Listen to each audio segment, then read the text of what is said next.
Canelo Alvarez weighs in at 167 and 1/2 pounds, 167 and 1/2. Same that everybody else been saying since I moved to 147, I ain't fought nobody. Every last one of them stump a mud hole in their ass and he gonna be next. Watch. Like a pot set on high without a lid, Canelo versus Crawford is heating up. Ignore serene face-offs. Every news conference is being handled by these two like the first one.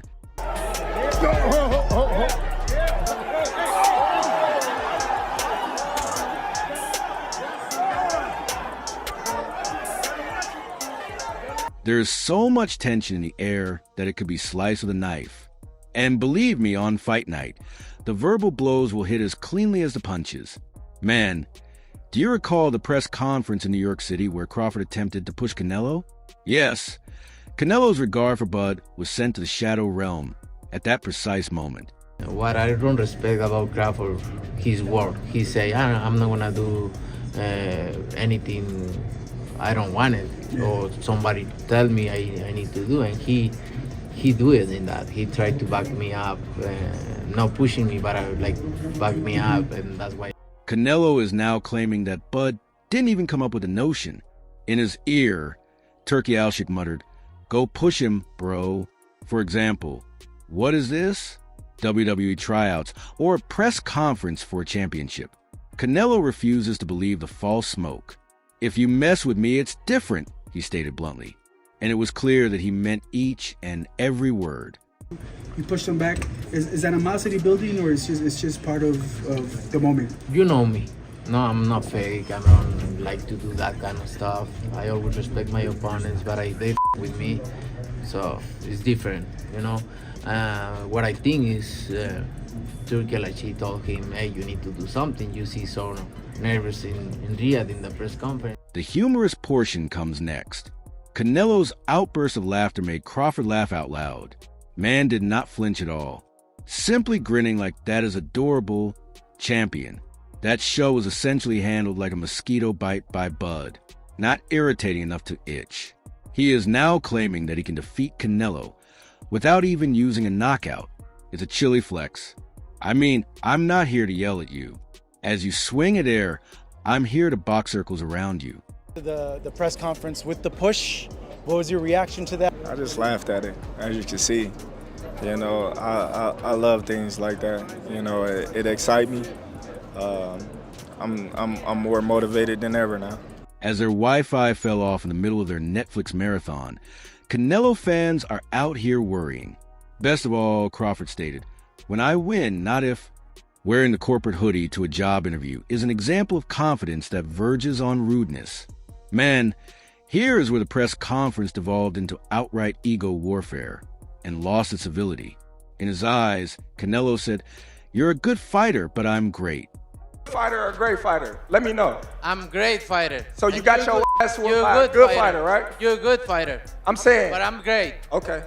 And the manner he stepped up his efforts, it was an assurance. "I've been in your shoes before and they don't fit right, champ," he said.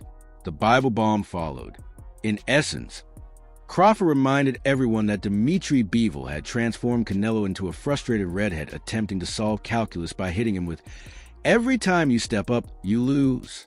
That means you're a good fighter and Bivol is a great fighter, right?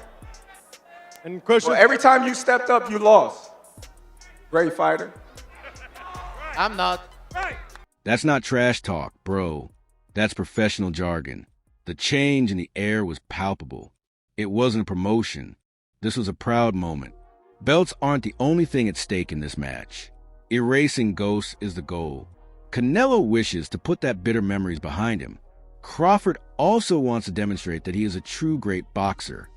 Like I always said, I'm a big fan of Canelo. He's a great fighter, but I think I'm better. And just when you thought the heat couldn't get any better with that altercation at the press conference, Eddie Hearn enters the fray with the promoter's reasoning.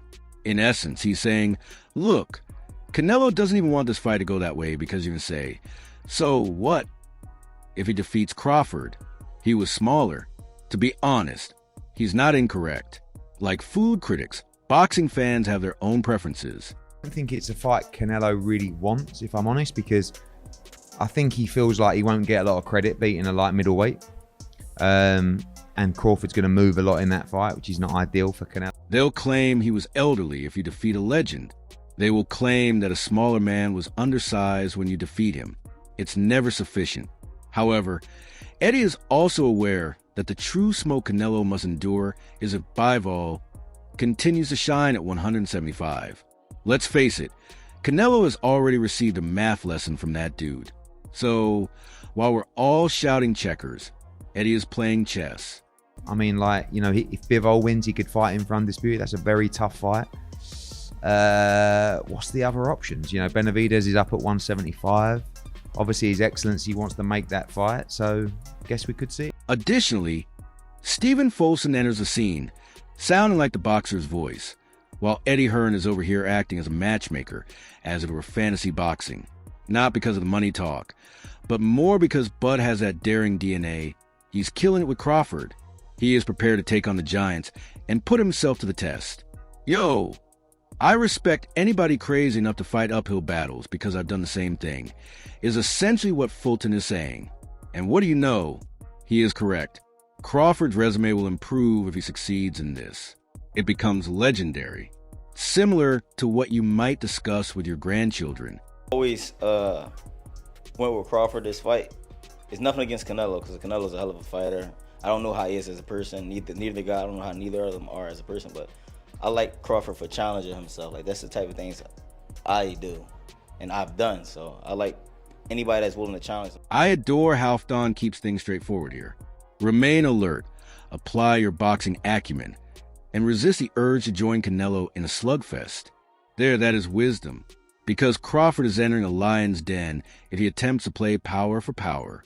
However, if he keeps it clever and polished, the small guy suddenly becomes the issue that no one can resolve. Fton isn't hyping either. It hits differently when a boxer discusses the thinking of another combatant. Money or not, you still have the heart to go in there and challenge the bigger guy. So, but I think it's gonna be. I think if Crawford uses his boxing ability, then it'll be a better fight. Okay, so Fton was providing Crawford with his roses for taking the initiative. And now, George enters like that friend who turned the entire barber hop argument on its head. Inverted. It's audible. He's conflicted, leaning Bud for 1 second, then for the next. Canelo leans, like though he's switching, teams mid-argument in order to maintain the smoke alive. And to be honest, I understand. All of us are guilty of that. No, dude, I momentarily changed my mind after viewing a few highlight reels at 2 in the morning. However, George deconstructs it like a chess game. Match. Should Canelo activate that pressure? The cooker's lights are out. If Crawford remains smooth and forces Canelo to pursue, shadows, and then look, the judges are calling his name. Canelo is the pressure fighter. He's got to put the pressure on Crawford. He has to be able to land his big shots. He's seasoned at fighting at super middleweight. He's fought as high as light heavyweight, as we know. So he is accustomed to the bigger punches, the bigger shots. I don't think Crawford can really land anything that's going to trouble a guy like Canelo. To be honest, both you and I are aware that the size difference is the biggest problem. Although Canelo is built like he was made of dumbbells, Crawford may be slick. George is essentially stating that Bud has two choices: get handled like heavy bag number 13 at Canelo's gym, or outbox him like a ghost, as well as that predicted halt. George is placing his chips on the table's red side there. I honor it. However, I can assure you that half of boxing Twitter will quickly remove their previous tweets if Bud succeeds in this. Ways this fight, can go. Crawford's way of winning the fight, I truly believe, is he needs to outbox Canelo Alvarez. He needs to, maneuver him and make Canelo second guess himself every single time. Okay, so Duke McKenzie jumps in without hesitation after George dropped his two titans clash of AS. Forget about the romance. Crawford is about to take Canelo by storm. And I'll be honest, I sense him on this. My guy's been looking more pedestrian than prime time, like he's walking in straight lines at rush hour with no head movement. Duke essentially remarked in reference to Canelo's current run. And I could already see Canelo's defense crumbling when he likened Crawford's switch striking to an uppercut buffet nightmare waiting to happen, buddy. Here's what I like, though. Duke isn't being nice. He is stating unequivocally, Crawford is due for that big bout, that masterclass that will define his career. Additionally, we might be witnessing Canelo take more clean shots than a college student at happy hour if he arrives with the same vicious streak that he has been displaying at pressing. Crawford talks with a lot of spite, and he means it. And I think he's going to do a number on Canelo. I really do. And I wouldn't be surprised. I really wouldn't be surprised if there's a late stoppage. I wouldn't. I don't think he knocks Canelo down, but Canelo could just be taking so many shots. Referee jumps in and stops the fight. Duke McKenzie therefore went beyond simply stating that Crawford had style. Yo, Canelo might just be cashing in at this stage, he said, going even farther. That's crazy because it simply means that the appetite has changed when a seasoned player like Duke begins to imply that you're more interested in the bag than the belts. And if we are being honest, that is consistent with how some people have been interpreting Canelo's most recent bouts. Not the same snap he had when he was destroying men on his rise, flat feet, and predictable combos. Okay, so that raw, unadulterated Crawford might torch Canelo energy was just provided to us by Duke. That's not going to beat Crawford. And Crawford ain't about to lay down or swallow or give up. Nowhere in that fight.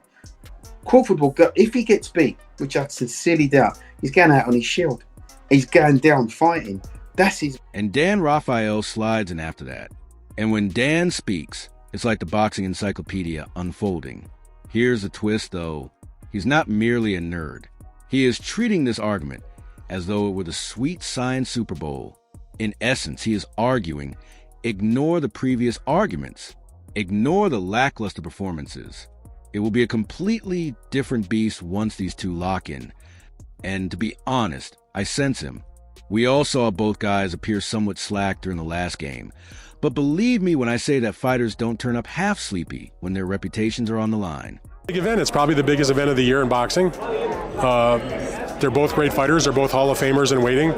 As a boxing fan, I'm thrilled because it's a very fascinating matchup with two all-time greats. With the obviously caveat that you got Terence Crawford moving up two weight classes to see what he can do against the undisputed. Dan is dissecting it as if Canelo is aware that he is facing the boogeyman pound for pound.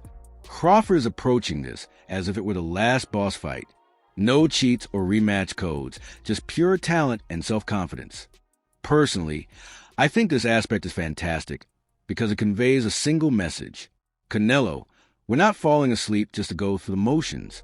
We also aren't becoming careful. Buddy, two legends are coming, and they are aware that this one will secure their position in history for all time. I looked good in their last fight, but I suspect they're going to be a lot more into this fight. You know who you got in front of you in September, and Crawford's saying, I'm fighting the great Canelo Alvarez. Canelo's like, I'm fighting the 4-division champ, pound for pound type guy, and Crawford that's never lost. I better be really prepared. So I'm hopeful that aspect that they're really tuned in will help make it a bigger and better. Okay, the last wrap. Crawford versus Canelo is more than just a bout. The fight is for legacy. The fuse was Shove ignited in NYC. Canelo is haunted by Revival's ghost, and the commentators are divided. Listen to him play chess. Fton congratulates Bud. Duke yelling that Crawford will arrive. Dan Rafael is also up to stakes. Ego, style, weight, history, and bottom line all clash. Anticipate a pressure-filled clinic or a tactical masterclass. Careers are specified in any case. Please support the channel if you like the breakdown. Please subscribe, like, and share Boxing Headquarters. Please let me know in the comments which round and who you choose that makes the decision. Bring receipts, press the bell, follow us on social media, and we'll see you at the next one. I'll be in the responses, arguing with you, at the same time more